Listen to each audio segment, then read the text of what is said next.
Now, a group of registered voters from Kogi Central Senatorial District have submitted a petition to Independent National Electoral Commission to immediately commence the recall process of suspended Senator Natasha Akpoti-Uduaghan from the Senate. The constituents, in a letter signed by the lead petitioner, Saliu Habib, submitted at INEC headquarters, declared that they no longer have confidence in Senator Akpoti-Uduaghan as their senator and representative in the National Assembly. The petitioners want INEC to act with urgency and impartiality in processing the petition.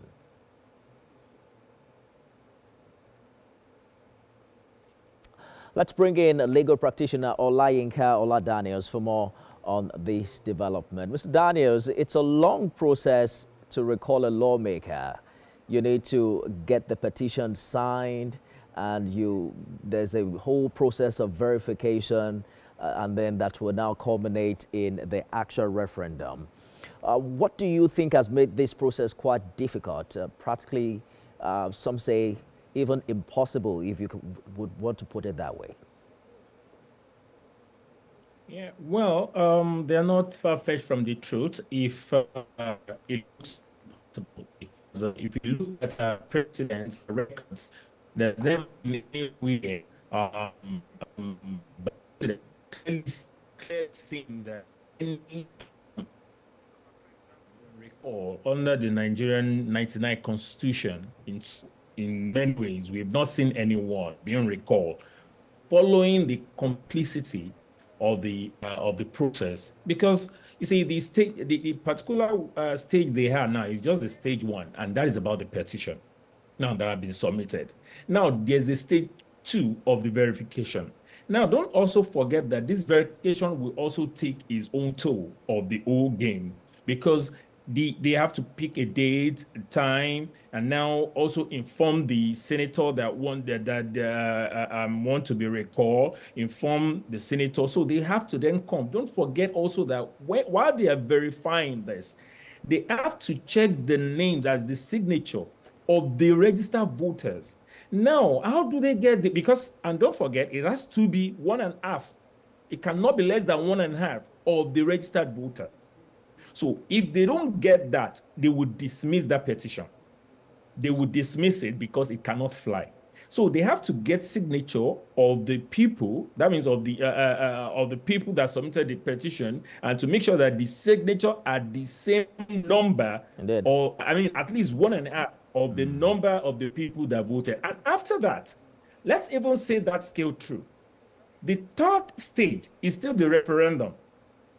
And the referendum also require 90 days from the day the petition was submitted, and they have to go through a procedure also, and that is to cast a vote, yes or no. That one is simple to say, okay, yes or no.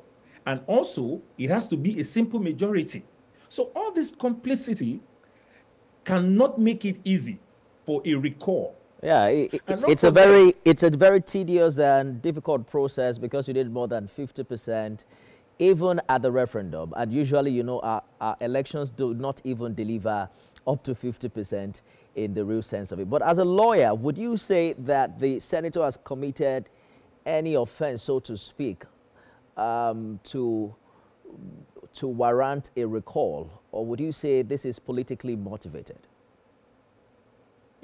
Well, I'll look at this I mean, I'll use two coins of the side, to this. One, personally, I would say maybe it's politically motivated. Because what is the question? Why is she being recalled?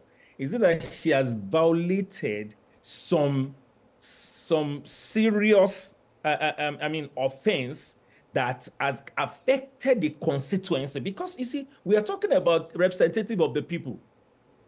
The question is, has it violated something that has affected those people, or that she's no longer representing those people, or she doesn't have the capacity or the ability, maybe health-wise or some other areas, in representing these people?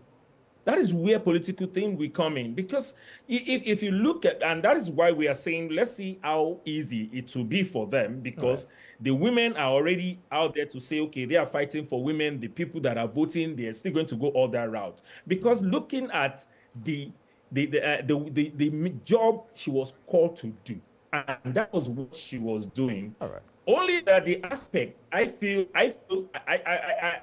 particular about, there was personal issue that you have with Senate President.